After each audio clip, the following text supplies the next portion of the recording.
सो hi friends, आपका स्वागत है हमारे यूट्यूब चैनल में जिसका नाम है सूरज टेक ब्लॉग। और आज हम बात करेंगे इस वीडियो में कि थीम को क्रिएट कैसे करते हैं। तो थीम क्रिएट करने के लिए हम चलते हैं अपने लाइफरे डेवलपर स्टूडियो पे और यहाँ पे मैंने अपना सर्वर स्टार्ट कर लिया है। सो जो हम थीम क्रिएट करेंगे वो डेवलपर स्टूडियो की हेल्प से करेंगे। हम थीम यो कमांड के थ्रू भी हम क्रिएट कर सकते हैं, बट इस वीडियो में हम थीम को लाइफरे डेवलपर स्टूडियो की हेल्प से क्रिएट करेंगे। सो लेट्स स्टार्ट करते हैं। फर्स्ट हम जाएंगे अपने फाइल, फिर न्यू लाइफरे मॉड्यूल प्रोजेक्ट।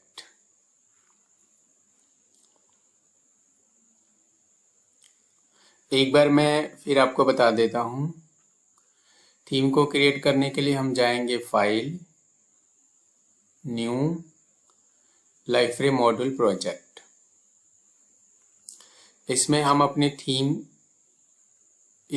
अपने थीम का नाम देंगे। जो मेरे थीम का नाम है वो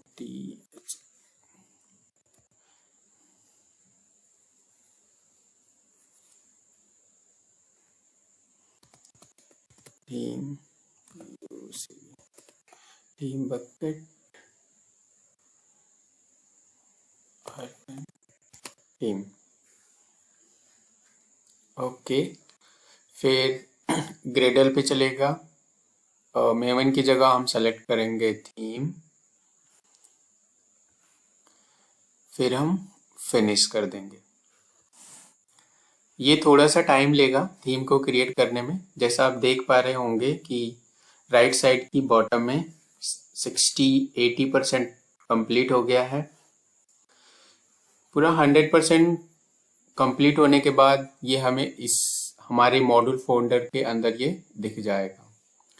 तो आप जैसा देख पा रहे हैं हमारे थीम का नाम है थीम बकेट -थीम, जो कि मॉड्यूल फोल्डर के अंदर ये आ गया है। सो हमारा स्टेप 1 कंप्लीट हो गया। स्टेप 2 के लिए हम जाते हैं ग्रेडल टास्क के सेक्शन में, और इस सेक्शन में सबसे पहले हम ओपन करेंगे मॉड्यूल के बाद अपनी थीम की फोल्डर के अंदर हम ओपन करेंगे बिल्ड के बाद सबसे पहले हमारी जो दूसरा स्टेप होगा उसमें हमें क्या करना होता है कि सबसे पहले हमें बिल्ड थीम करना होता है। बिल्ड थीम पे हम क्लिक कर देंगे। तो ये थोड़ा सा टाइम लेगा जो कि ये सारी फाइल को जनरेट करेगा, जो कि सक्सेसफुल हो गया। फिर हम अपने लेफ्ट पैनल पे मॉड्यूल फोल्डर को रिफ्रेश कर देंगे। रिफ्रेश करने के बाद फिर राइट साइड की पैनल में हम आएंगे और यहाँ पे हम क्लिक करेंगे बिल्ड CSS पे।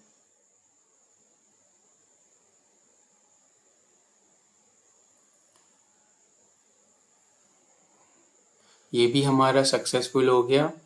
फिर हम लेफ्ट के पैनल पे एक बार फिर से रिफ्रेश कर लेंगे। फिर हम एक लास्ट कमांड चलाएंगे, वो है बिल्ड।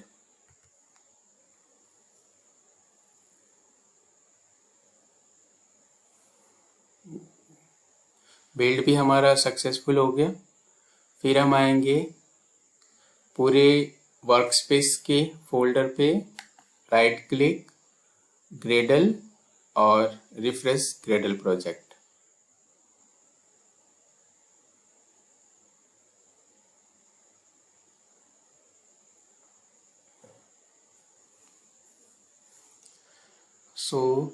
अब उसके बाद हम जाते हैं अपने थीम फोल्डर के अंदर। तो यहाँ पे कुछ फाइलें जनरेट हो गई होंगी। src में वेब ऐप के अंदर हमारी CSS और वेब INF जनरेट हो गई। सबसे पहले हम देख लेते हैं कि इसके अंदर बिल्ड फोल्डर बनता कहाँ पे है। तो हम जाएंगे अपने प्रॉपर्टीज के अंदर थीम की लोकेशन पे। हम आ गए थीम की लोकेशन पे, और जब इसको ओपन करेंगे तो यहाँ पे हमारा बिन है, बिल्ड है, SRC। हम आते हैं बिल्ड के अंदर। सो बिल्ड थीम के अंदर हमारे पास 5 फोल्डर होते हैं। CSS है, इमेजेस है, JS है, टेम्पलेट है और वेब INF है। सो हमें इन्हीं 5 फोल्डर को हम अपने थीम के अंदर बनाएंगे। वो थीम के अंदर हम इसलिए बनाते हैं कि जो भी हमें कस्टमाइजेशन करना होता है, सो उसके अनुसार यहाँ पे आप देखेंगे तो CSS के अंदर हमें एक हमारी फाइल होती है custom.hcss। सो जो भी हम CSS लिखते हैं वो इसके अंदर आता है। अभी ये ब्लैंक होगा, अभी ये ब्लैंक है। जो भी हमें अपनी थीम की CSS लिखनी होती है हम उसको यहाँ पे लिखेंगे, और ये जब हम थीम को बिल्ड करेंगे तो ये सारी CSS हमारी जो बिल्ड थीम के अंदर जो CSS फाइल होती है उसके अंदर जाके ये अपेंड हो जाती है। तो इसलिए हम ये सारे फोल्डर बनाते हैं। तो चलिए स्टार्ट करते हैं। सबसे पहले CSS का फोल्डर बना हुआ है। उसके बाद हम बना लेते हैं एक JS का फोल्डर। JS के फोल्डर के अंदर बिल्ड थीम के अंदर हमारी जो फाइल होगी उसको हम कॉपी कर लेंगे। कॉपी करके यहाँ पे पेस्ट कर देते हैं। फिर नेक्स्ट यहाँ से कॉपी कर लेते हैं इमेजेस। नाम हमें सेम रखना है, हम चेंज नहीं करेंगे कोई भी नाम। अगर हम नाम चेंज करेंगे तो हमें प्रॉब्लम हो जाएगी। इसलिए जो बिल्ड थीम के अंदर जो नेम होते हैं हम सारे नेम वही रखेंगे। पेस्ट,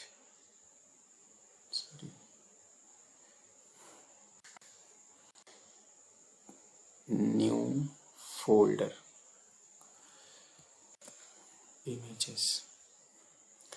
इमेजेस के अंदर जो भी हमें थीम के अंदर हम इमेजेस को यूज करेंगे उसको हम यहाँ पे रखते हैं। तो हमारे पास CSS हो गया, इमेजेस हो गया, JS हो गया, वेब INF हो गया, एंड एक फोल्डर और है हमारा टेम्पलेट का। सो टेम्पलेट को हम एज इट इज कॉपी कर लेंगे क्योंकि इन्हीं के अंदर हमें कस्टमाइजेशन करना होता है। सो मैं इनको पेस्ट कर देता हूँ, और हमें एक फाइल और कॉपी करनी है जो वेब INF के अंदर। सो हम आते हैं बिल्ड थीम के अंदर, web INF, look and feel.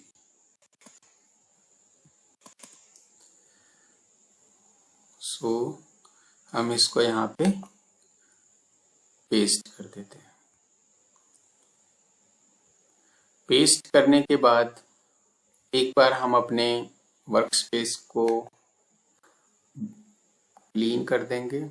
Gretel refresh,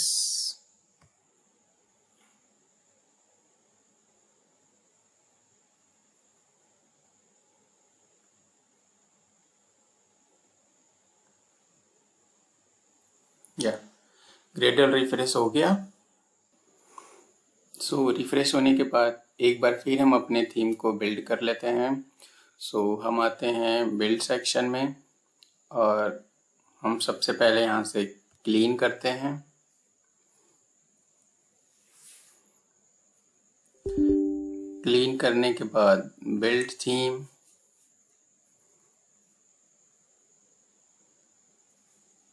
उसके बाद बिल्ड CSS,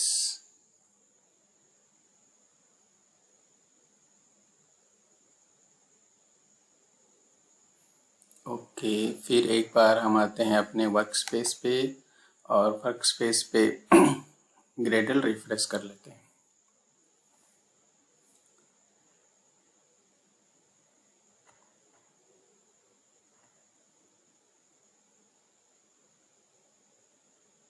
ग्रेडल रिफ्रेश होने के बाद हम आते हैं अपने राइट पैनल पे और एक लास्ट कमांड चलाते हैं, बिल्ड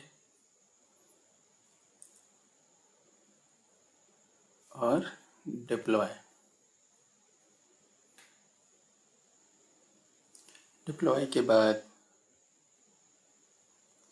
एक बार फिर से ग्रेडल रिफ्रेश कर लेते हैं हम, refresh.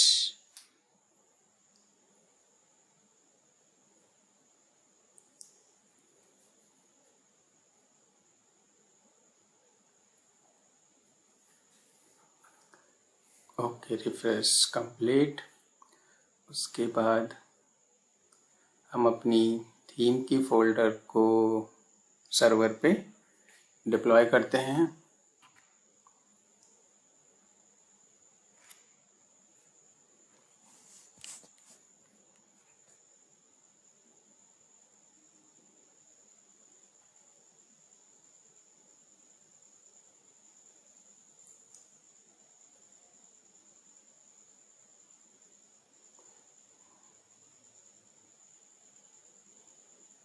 Okay, now our theme is started for the use.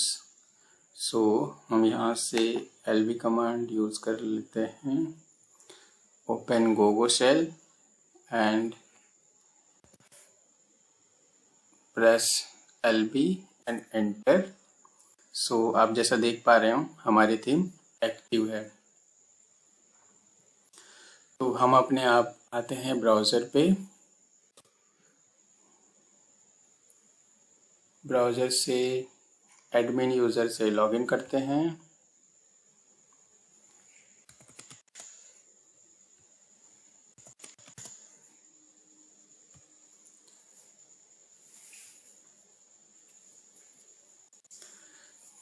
सो आते हैं पेजेस पे,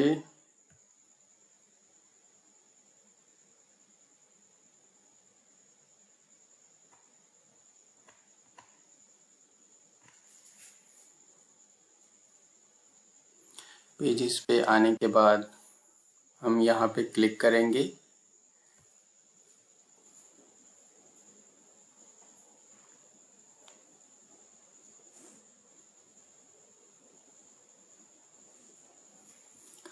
फिर ये हमारा पेज ओपन होगा। फिर उसके बाद हमें यहाँ पे एक ऑप्शन मिलेगा, चेंज करंट थीम। सो हम इस पे क्लिक करेंगे। क्लिक करने के बाद आप देख सकते हैं हमने जो नया थीम क्रिएट किया है वो हमें इस लिस्ट में आ रहा है। सो हम सेलेक्ट करेंगे। सेलेक्ट करने के बाद सेव कर देंगे। सेव करने के बाद हमारा जो होम का पेज है इसको व्यू करेंगे। सो ये इसकी बेसिक थीम है। जब हम अपने करंट थीम को अप्लाई करते हैं तो ये इसका लुक एंड फील बिगड़ जाता है। सो इसको ही हम ठीक करेंगे। जो अपनी थीम हम बनाएंगे उसको यहाँ पे हम अप्लाई करेंगे। तो यहाँ पे हमने अपनी थीम को अप्लाई किया, बट हमने अभी तक अपनी थीम में कोई CSS, कोई HTML, कोई ऐसा यूज़ नहीं किया है, इसलिए ये डिफ़ॉल्ट ऐसा आता है। तो हम आते हैं अपने पेज पे और इसको वापस चेंज कर देते हैं क्लासिक थीम से। Change current theme classic and save. So एक बार और चेक कर लेते हैं व्यू। सो वापस हम क्लासिक थीम पे आ गए। सो यहाँ पे हमने अपनी थीम क्रिएट कर लिया। मैं आपको बता देता हूँ कुछ फोल्डर स्ट्रक्चर के बारे में। सो CSS के अंदर हमें जो भी CSS ग्लोबली पास करनी होती है तो हम इस CSS के अंदर पास करते हैं। ग्लोबल CSS का मतलब कि वह CSS हम यहाँ पे लिखेंगे जो कि हम चाहते हैं कि पूरी साइट पे अप्लाई हो। सो इसलिए हम वो CSS इस फाइल पे हम लिखते हैं। दूसरा होता है इमेजेस। अगर पूरी साइट पे हमें इमेजेस यूज करना है तो हम थीम के अंदर डाल देते हैं और उसको पूरी साइट पे हम कहीं पे भी यूज कर सकते हैं। जेएस के अंदर मेनली क्या होता है कि जो भी हमें जावास्क्रिप्ट और jQuery लिखनी होती है, जो कि पूरी वेबसाइट पे चलानी होती है, हम चाहते हैं कि ये स्क्रिप्ट पूरी वेबसाइट पे काम करे, तो हम उस जेएस के अंदर लिखते हैं। टेम्पलेट जो हमारी मेन फाइल होती है वो टेम्पलेट होती है। टेम्पलेट के अंदर क्या होता है, init_custom.ftl। इसमें कुछ अगर हमें कुछ वेरिएबल्स डिफाइन करने होते हैं तो हम उनको डिफाइन करते हैं यहाँ पे। दूसरी हमारे पास है init.ftl। सो जो लाइब्रेरी कुछ वेरिएबल्स वो प्रोवाइड कराता है, जैसे मान लीजिए ये लेआउट सेट है, हमें लेआउट सेट निकालना है तो लाइब्रेरी ऑलरेडी एक ये हमें निकाल के देता है। अब जैसे हमें कोई CSS की क्लास है यूज़ करना होता है तो हम इसको यूज़ कर सकते हैं। अब जैसे हमें CSS फोल्डर को गेट करना होता है तो इस वेरिएबल के थ्रू हम कर सकते हैं। इमेज फोल्डर को गेट करना होता है तो इस वेरिएबल के थ्रू कर सकते हैं। जावास्क्रिप्ट का फोल्डर अगर गेट करना होता है तो इस फोल्डर की हेल्प से कर सकते हैं। टेम्पलेट फोल्डर एक्सेस करना होता है तो हम इस फोल्डर से कर लेंगे। इसी तरह से अगर हमें कंपनी आईडी निकालनी है तो हम कंपनी आईडी निकाल सकते हैं, कंपनी नेम निकाल सकते हैं, और इसी तरह से हम टाइम जोन निकाल सकते हैं, ग्रुप आईडी निकाल सकते हैं, और हम ये भी चेक कर सकते हैं कि user sign in logged in है कि नहीं है। और हम यहाँ से ये भी चेक कर सकते हैं कि डिफ़ॉल्ट यूज़र है, फीमेल है, मेल है। सो इसी तरह से लाइब्रेरी बहुत सारी स्निपेट प्रोवाइड किया हुआ है, बस वो हमें यूज़ करना होता है। इसी तरह से देख सकते हैं माई अकाउंट टेक्स्ट है, उसी तरह से साइन इन टेक्स्ट है, साइन आउट URL है। सो इसी तरह से बहुत सारे वेरिएबल हैं जो कि हम यूज़ करेंगे आगे की वीडियो में। और हमारा होता है एक navigation.ftl, जो हम नेविगेशन बनाते हैं, हमारी जो साइट की मेन नेविगेशन होती है वो यहाँ से बनती है। सो आगे की वीडियो में हम इनको कस्टमाइज करेंगे अपने अनुसार।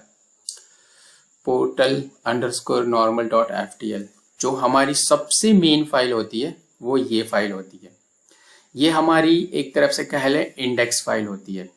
जो भी सबसे पहले हमारा पेज लोड होता है वो इंडेक्स पेज ही लोड होता है। सो आगे की वीडियो में बताऊंगा कि मैं कैसे इसको कस्टमाइज करते हैं, कहाँ से कहाँ पे हम हेडर को इंक्लूड करेंगे, कहाँ पे हम फुटर को इंक्लूड करेंगे। सो आगे की वीडियो में ये सब चीज़ें मैं आपको बताऊंगा। ये हमारी होती है portal_pop-up। ये अगर हमारे पास कोई मॉडल है जो कि हम पूरे पेज पे यूज़ करना चाहते हैं तो हम इस फाइल को यूज़ करते हैं। और एक होती है portlet.ftl। जो भी हमें पोर्टलेट दिखता है पेज पे वो इस फाइल से दिखता है। कोई भी हम पोर्टलेट जो ऐड करते हैं तो वो इस फाइल से हमें दिखता है। एक और है वेब INF के अंदर हमारी जो मेन फाइल होती है ये लुक एंड फील की फाइल होती है। यहाँ पे हम डिफाइन करते हैं कि कौन सा सेक्शन हमें दिखाना होता है, कौन सा सेक्शंस नहीं दिखाना होता है। ये सारी चीज़ें हम यहाँ पे लिखते हैं। और इसमें हम ये भी बताते हैं कि हमारी थीम का कितने कलर कॉम्बिनेशन है। कलर कॉम्बिनेशन का मतलब हमारे पास रेड थीम है, ब्लू थीम है, ब्लैक थीम है। इस तरह से कलर कॉम्बिनेशन भी हम इससे डिफाइन करते हैं। सो ये भी हमारे लिए एक मेन फाइल होती है। सो इस थीम के अंदर सारी हमारी इम्पोर्टेंट फाइल है। सो मैं आगे की वीडियो में आपको कस्टमाइजेशन भी बताऊंगा कि कैसे कैसे हम हर एक फाइल को कस्टमाइज करेंगे और उस थीम पे हम इसको बनाएंगे। सो आई होप गाइस आपको वीडियो पसंद आया होगा। अगर आपको ये वीडियो पसंद आया तो लाइक एंड सब्सक्राइब करें। Thank you, bye bye.